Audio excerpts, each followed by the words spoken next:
Yo, what is going on, guys? Everything Tech Time here, and in this video, got kind of a weird one today. I'm gonna be showing you guys how to print a string of any length in X86 64-bit assembly. This video is probably gonna get a total of 5 views, but you know what? I don't really care because I just want to make this video to show you guys. So basically, in X86 assembly, when you want to print a string, you're gonna use the strlen call. But the problem with that is you have to know the length of the string. So the question is, okay, how do you print a string where you don't know the length? Well, the answer is you have to dynamically calculate the length of the string and then pass that in to the strlen call. So I'm going to show you guys how to do that right now. So we're going to start. I got my assembly file set up, printster.asm. We got our data section, our text section, and our start, obviously pretty standard assembly stuff.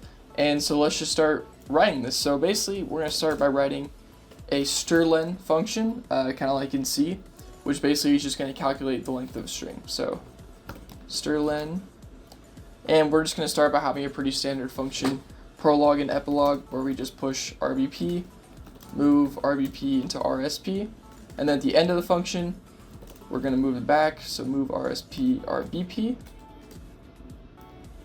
and then pop RBP, and then red. Okay, so that's going to set up our stack frame, and let's just add some documentation to this function just so you guys can see exactly what we're doing. So basically, we're going to calculate the length of a null terminated string, and this is the important part, the null terminated part. That's how it's going to calculate it. Every string we have has to end with a 0, aka null terminator, and that's how we're going to be able to calculate the length of the string. And basically our arguments are going to be the string pointer, so RDI is going to have, let's just say, a pointer to a null terminated string, and then it's going to return the length of the string in RAX. Alright, so let's actually write this function now. It's actually pretty simple. Basically, so our RAX is going to have the length, so we're just going to start out the length at 0, so let's just move 0 into RAX so that the count is set to 0, so 0 initialize the count. And then now we're going to have a loop, so let's just do strlen loop. I just put a dot in front of it just to indicate that it's like a private function, sort of, just kind of a standard thing. So basically, here's what we're going to do. We have the pointer to the string in RDI, and so all we're going to do is just check the value at that pointer, see if it's 0. If it's 0, we exit. If it's not 0, we continue. Or increment the count and then continue. So let's do that. So basically, compare. And then the brackets here are going to dereference the pointer, so it's going to check. It's not going to check the value in RDI because it's a memory address. It's going to check the value at that address. So it's going to say, okay, is the value at that address 0? And then since it's a byte, because it's a string, we need to check byte 0. And then we need a function to, or not a function, but a label we can jump to when it's over. So right here, let's just call this strlen end, and then right here.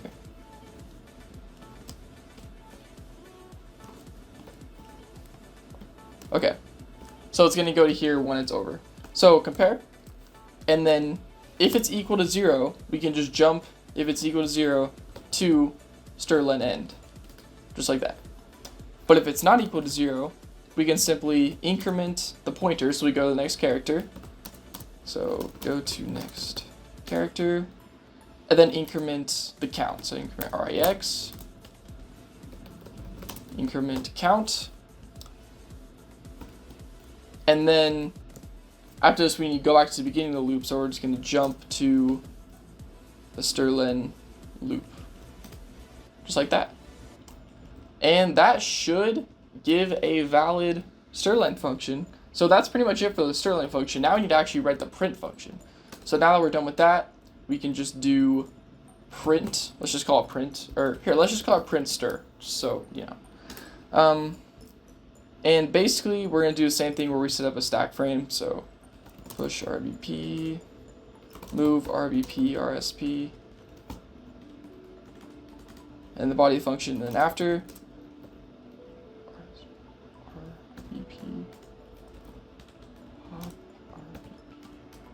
ret. Okay, there we go. So we got our stack frame set up, and now let's add some documentation to the function. So basically, prints any null terminated string to standard out. RDI is going to be the pointer to a null terminated string, and I don't think you even need to do this, but it returns void because it's just going to print, it's not going to return anything. And so now let's actually write the function. So basically, we're going to need to first get the strlen, so we're just going to call strlen, and this uses, so strlen uses the value in RDI, and since RDI has the pointer, it's just going to use that value. And so now at this point, RAX will have the length. But here's the problem. The pointer gets incremented every single time. So what we need to do is save the original pointer so we can just push it onto the stack. So push RDI. This is just going to preserve the original pointer, because RDI, or calling strlen, is going to mess with it. Calling strlen.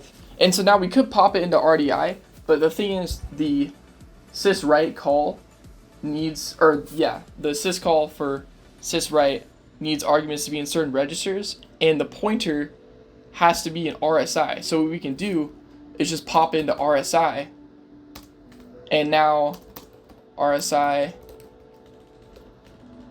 now contains the original pointer. Okay, so now we got that, we need a couple other arguments. So syswrite has 4 arguments. It has RAX, RDI, RSI, and RDX. REX has to have the number of the syscall, and we're doing a syswrite call, so we just need to do 1. So we can just move 1 to RAX. But our RAX already has the length from strlen, so what we can do is just put that first. So RDX has to have the length, so let's just do that. So move RDX, RAX, so now the length is in RDX. So now we're allowed to overwrite RAX, so we can just move 1 to RAX. That's the syswrite. And then we need RDI, so move RDI 1 for standard out. So there's 0 standard in, 1 standard out, 2 standard error. And we're printing the standard out. So we're just going to do 1 for standard out. And then we need to,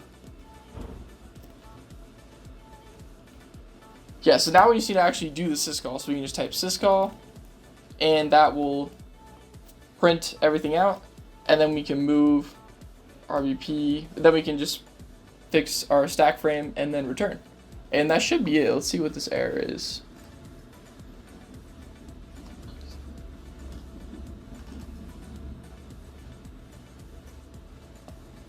Oh, I just forgot a comma. Okay. And now we should have a print stir function. So let's just go ahead and test it out. We're also going to need to add an exit function just so we can exit the program. So I'll just call it exit success. And this is going to be a pretty simple function. So exit here. 0 exit status.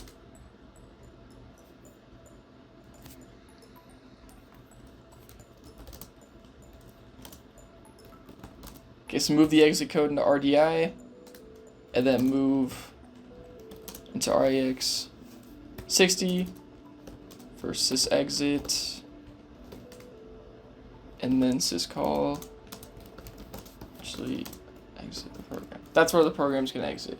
So now that we got that, we can run the function that we just created. So let's go to start, and let's actually test this out. So actually first we need to create a string. So let's go to the data section and create a string.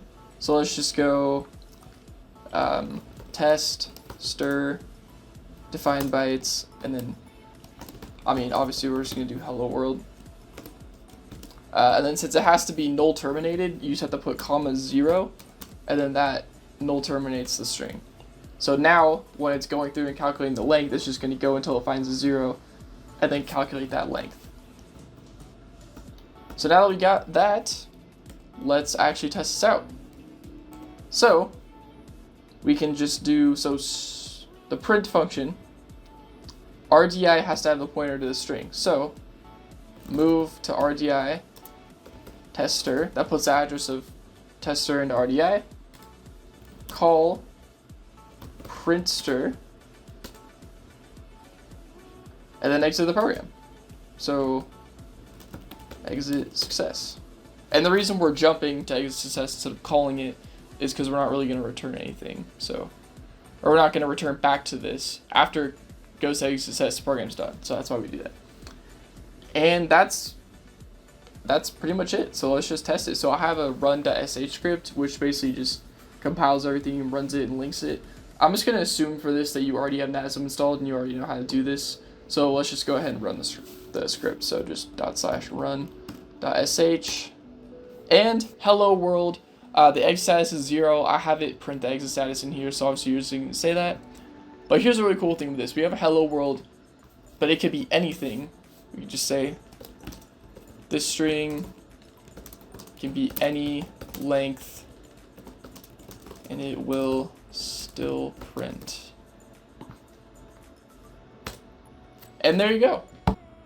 Alright guys, so one thing I just forgot to mention real quick before I end the video is that if you print it like this, you won't get a new line character. And so my thing that says the program completed with exit status, it automatically added a new line. So I took that out, so it's not there. And as you can see, it prints the string and then it prints that right after, so it's not a new line. But all you want to do, if you want that new line character, is just do (10) and then they'll terminate with the 0. And so that'll print this string, and then it'll print 10, which is a new line character. It's the ASCII value for a new line character, and then it'll print 0 for the null termination. So if we run this, as you can see, it has new lines. So if we want like another one, we could do like 10, 10, 0. That'll print 2 blank lines.